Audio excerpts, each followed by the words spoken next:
आकाशवाणी रांची से प्रस्तुत है समाचार ध्वनि चित्र।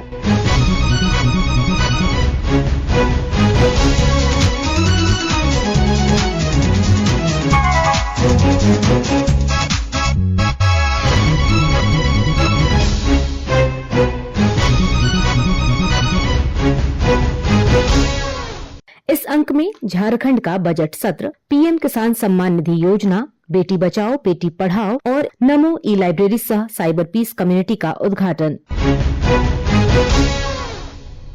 छठी झारखंड विधानसभा का प्रथम बजट सत्र 24 फरवरी से शुरू हुआ। इस सत्र में पहली बार 21 नए विधायक शामिल हुए। सत्र में कुल 20 कार्य दिवस होंगे। इसके साथ ही 3 मार्च को वित्तीय वर्ष 2025-26 के लिए राज्य का बजट भी पेश किया जाएगा। सत्र को सबसे पहले संबोधित करते हुए विधानसभा अध्यक्ष रविंद्रनाथ महतो ने सभी विधायकों से सत्र के दौरान अपनी उपस्थिति सुनिश्चित करने को कहा। मान्य सदस्यगण, षष्ठम झारखंड विधानसभा के प्रथम बजट सत्र में आप सभी को हार्दिक अभिनंदन और जोहार।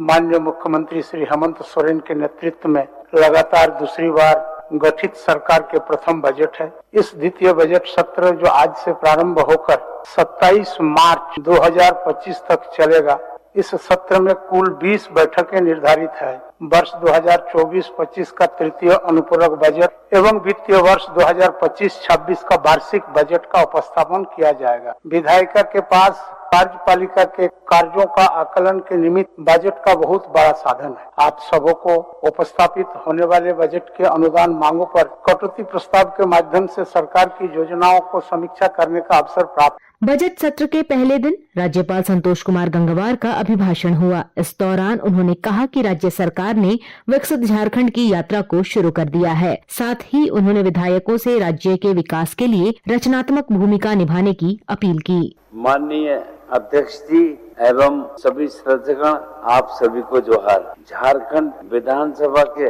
वर्ष 2025 में आयोजित इस प्रथम सत्र में आप सभी का हृदय से स्वागत, वंदन एवं अभिनंदन। इस महत्वपूर्ण सत्र में आप सभी सदस्यों से झारखंड के विकास के लिए रचनात्मक भूमिका अदा करने की अपेक्षा करता हूँ।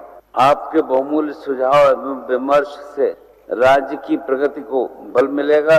आपसे अपील है कि सत्र अवधि में अपने सकारात्मक विचारों से सरकार का मार्गदर्शन करेंगे। निर्वाचन लोकतंत्र का सबसे बड़ा पर्व है। मुझे ये कहते हुए गर्व और प्रसन्नता हो रही है कि हाल ही में झारखंड में शांतिपूर्ण, निष्पक्ष और स्वतंत्र विधानसभा चुनाव संपन्न हुए।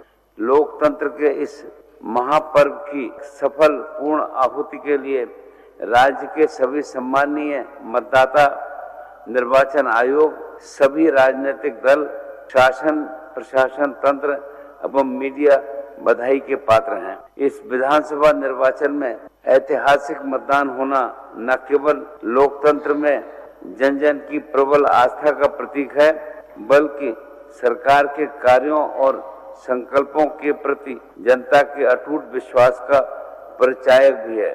हमारी सरकार द्वारा जनता को समृद्धि की ओर ले जाने का मिशन पूरी तरह सफल एवं सार्थक सिद्ध हुआ है। सरकार को मिलाकर ये अपार जनादेश सिद्ध करता है कि हमारी सरकार जनता के दिलों में बसती है। सर्वजन हिताय सर्वजन सुखाय के मूल मंत्र को लक्ष्य बनाकर झारखंड को हर क्षेत्र में देश का अग्रणी राज्य बनाने का संकल्प हमारी सरकार ने लिया है, जो आने वाले दिनों में सरकार के वचन और कर्म में स्पष्ट रूप से परिलक्षित होगा। हमारी सरकार की स्पष्ट सोच है कि राज्य के गरीब, किसान, नारी शक्ति, युवा जब तक सशक्त नहीं होंगे, समृद्ध झारखंड का स्वप्न पूरा नहीं होगा। हमारी सरकार ने जन जन के सुख दुख को अपना सुख दुख मान दें और जनता की आशाओं और आकांक्षाओं को पूरा करने के लिए संपूर्ण शक्ति के साथ समर्पित भाव से जनसेवा करने का प्रण लिया है। सशक्त झारखंड की इस विकास यात्रा में अबुआ आवास योजना, मैया सम्मान योजना आदि लाभार्थी हित योजनाओं से लाखों लाभार्थी अपने जीवन में आए बदलाव की कहानी सुना रहे हैं। इन योजनाओं से झारखंड की ग्रामीण अर्थव्यवस्था गतिशील हुई है तथा इससे व्यापक सकारात्मक बदलाव भी आया है। प्रधानमंत्री किसान सम्मान निधि योजना की 6ठी वर्षगांठ के अवसर पर प्रधानमंत्री नरेंद्र मोदी ने बिहार के भागलपुर से प्रधानमंत्री किसान सम्मान निधि योजना की 19वीं किस्त जारी की। योजना के 9 करोड़ 80 लाख लाभार्थी किसानों के बैंक खातों में सीधे 22,700 करोड़ रुपए से अधिक की सहायता राशि जारी की गई।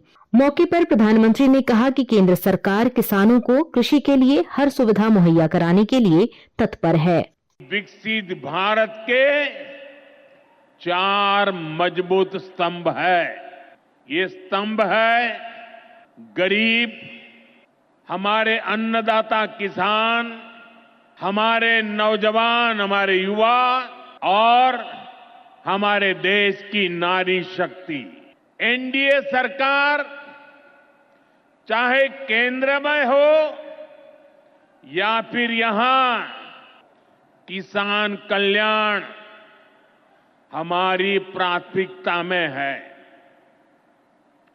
बीते दशक में हमने किसानों की हर समस्या के समाधान के लिए पूरी शक्ति से काम किया है। किसान को खेती के लिए अच्छे बीज चाहिए, पर्याप्त और सस्ती खाद चाहिए, किसानों को सिंचाई की सुविधा चाहिए, पशुओं का बीमारी से बचाव चाहिए और आपदा के समय नुकसान से सुरक्षा चाहिए। एनडीए सरकार ने इस स्थिति को बदला है। हमारी सरकार किसानों के बारे में सोचती है, उनकी भलाई के लिए काम करती है। इस योजना को शुरू हुए अभी करीब 6 साल हुए हैं। अभी तक लगभग 3,70,000 करोड़ रुपए सीधे किसानों के खाते में पहुंच चुके हैं। ये काम वही सरकार कर सकती है जो किसान कल्याण के लिए समर्पित है। प्रधानमंत्री द्वारा जारी की गई किसान सम्मान निधि योजना की 19वीं किस्त का लाभ झारखंड के किसानों को भी मिला है। इससे वे बेहद उत्साहित हैं। गुमला जिले के किसान भी प्रधानमंत्री की इस योजना से काफी राहत महसूस कर रहे हैं। उनका कहना है कि इससे खेती किसानी के कर्ज लेने की विवशता से छुटकारा मिल गया है। प्रधानमंत्री नरेंद्र मोदी की ये जो योजना है किसान सम्मान निधि योजना, इस योजना के तहत हम किसानों को 6,000 रुपये वार्षिक दिया जाता है। इस योजना के से हम किसानों को बहुत ही अच्छा लाभ हो रहा है। उधर गिरिडीह में भी किसानों ने इस योजना के लिए प्रधानमंत्री के प्रति आभार व्यक्त किया है। मोतीलेडा के किसान रघुनाथ महतो ने कहा कि यह पहली सरकार है जिसने किसानों की सुध ली। मोतीलेडा प्रखंड बेंगाबाद का किसान हूँ। आज मैं बहुत खुश हूँ कि माननीय प्रधानमंत्री श्री नरेंद्र मोदी द्वारा किसान सम्मान निधि का पैसा, इससे किसान को बहुत खुशी हो रही है, बहुत सुविधा हो रहा है। जैसे खाद खरीदना, बीज खरीदना और जितना प्रकार का कृषि यंत्र खरीदना में सहयोग हो रहा है। इससे किसान इतना लाभान्वित हो रहे हैं कि किसान किसी साहूकार के पास कर्जा उठाने के लिए नहीं जाना पड़ता है, सहयोग मिल जा रहा है। ऐसा भारत में पहली बार हो रहा है। आज तक किसानों को ऐसी सहयोग नहीं मिलती थी और किसान आगे बढ़ रहा है। इससे किसान का आय भी बढ़ रही है और किसान आत्मनिर्भर बन रहा है। इसलिए मैं धन्यवाद देना चाहता हूँ माननीय प्रधानमंत्री जी को, जो कि इस तरह की योजना देश में चला रहे हैं और किसान भी बहुत खुश है। गढ़वा जिले के किसानों ने भी इस योजना को छोटे किसानों के लिए काफी लाभदायक बताया है। महिला किसान भी इससे बेहद उत्साहित हैं। मोदी जी के तरफ से 2,000 रुपए आप रहे हमने के गरीब लोग के सहायता हमने के भेटत बा। बहुत बहुत उनके लिए धन्यवाद।